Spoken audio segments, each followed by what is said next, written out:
Halo, kami dari kelompok 12, nama saya Christine Priscilla dan nomor induk mahasiswa saya 19200138. Nama saya Ricky, NIM saya 192000151. Perkenalkan, nama saya Vincent dan nomor induk mahasiswa saya adalah 192000136. Perkenalkan, nama saya Stella dari kelompok 12. Sebelum kami menampilkan video cara memasaknya, kami akan menjelaskan apa itu K3. Kesehatan dan keselamatan kerja atau disingkat K3 adalah instrumen yang melindungi pekerja, perusahaan, masyarakat, dan lingkungan dari hal-hal merugikan yang dapat ditimbulkan oleh aktivitas pekerjaan. Bagi pekerja, K3 melindungi mereka dari bahaya yang terjadi selama proses bekerja dan juga efek kesehatan jangka panjang. Bagi perusahaan, K3 bertujuan untuk mencegah kerugian yang ditimbulkan oleh kecelakaan kerja yang menghambat produksi dan produktivitas kerja. Sedangkan, bagi lingkungan dan masyarakat, K3 bertujuan untuk mencegah timbulnya dampak negatif dari alat atau sumber-sumber produksi. Untuk lebih jelasnya, pengertian K3 adalah upaya untuk meningkatkan dan mempertahankan kesehatan fisik, mental, dan sosial pada tingkat tertinggi untuk semua jenis pekerjaan.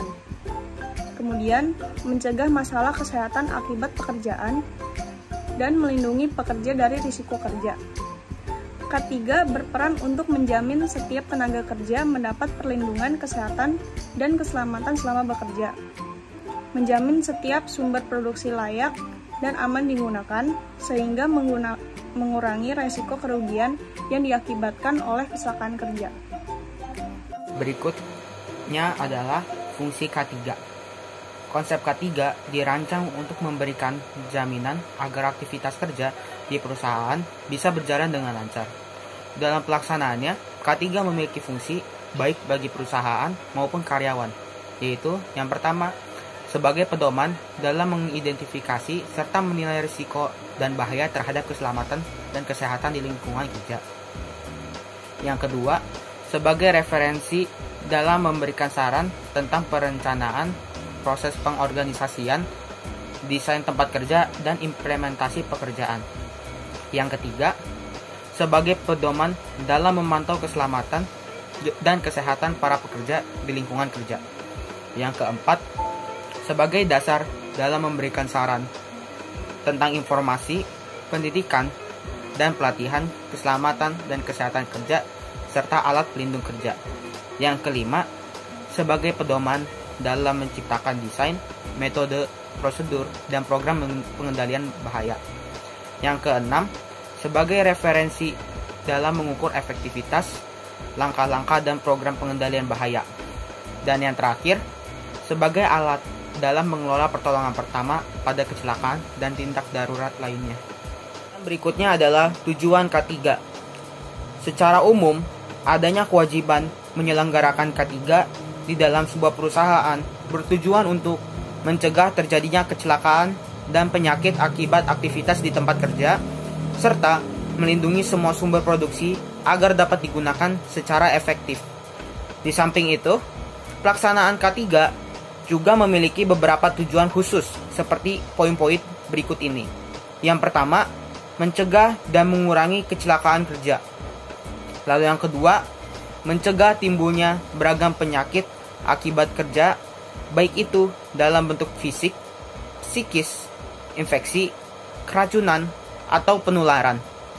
Yang ketiga, meningkatkan kesejahteraan, kesehatan, dan perlindungan terhadap para pekerja, baik selama ataupun setelah masa kerja. Yang keempat, membantu para pekerja agar optimal dalam bekerja. Yang kelima, menciptakan sistem kerja yang aman. Yang keenam, memastikan bahwa kondisi alat kerja aman, nyaman, dan layak untuk digunakan.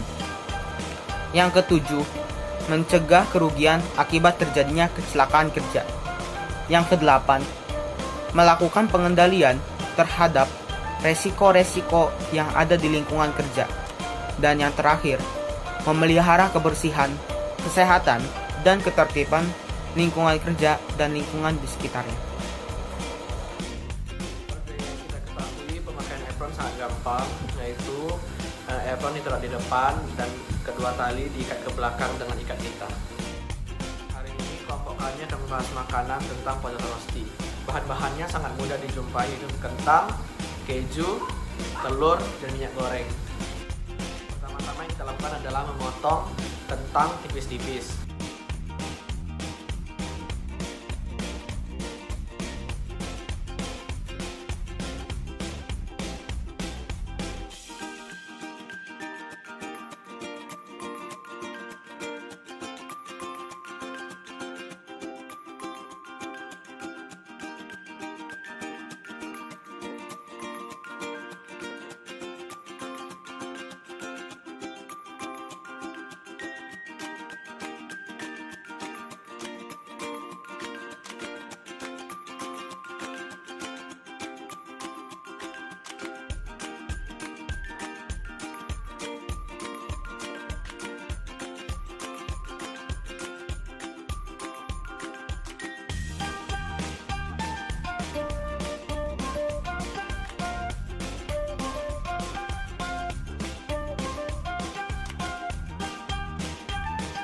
Setelah kentang tipis-tipis, keju yang telah kita siapkan juga kita potong tipis-tipis.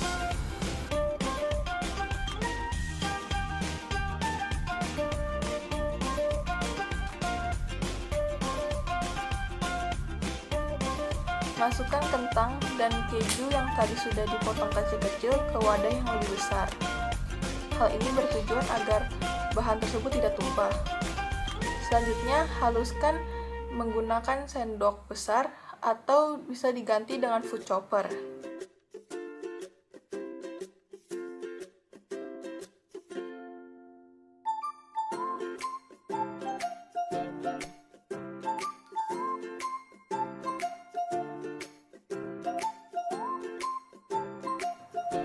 Selanjutnya, masukkan minyak ke dalam teflon kecil. Kami memakai teflon kecil agar lebih cepat matang dan lebih cepat merata. Selanjutnya, nyalakan kompor dengan api yang besar. Hal ini bertujuan agar wajan cepat panas. Setelah sudah panas, kecilkan api tersebut dan masukkan kentang dan keju yang sudah dihancurkan.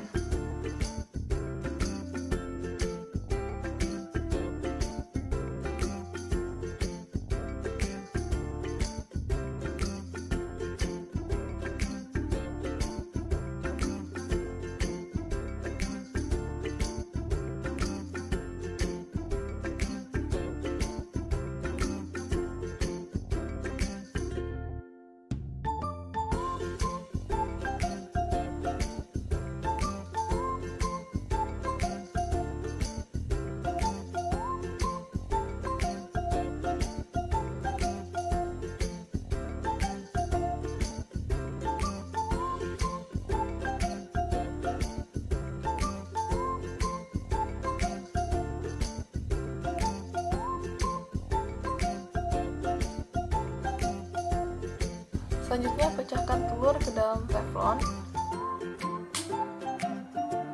Masak hingga setengah matang.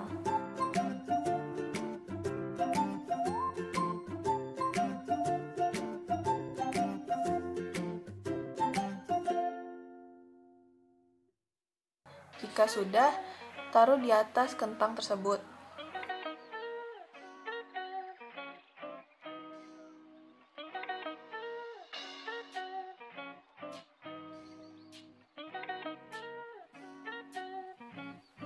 Taruh garnish di atas telur dan taburkan garam dan lada secukupnya untuk penyedap rasa.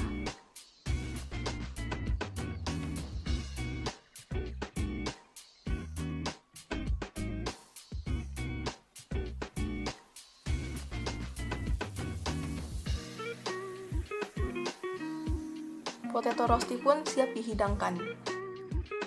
Jika sudah dipakai, cucilah teflon dan spatula dengan sabun dan air yang mengalir.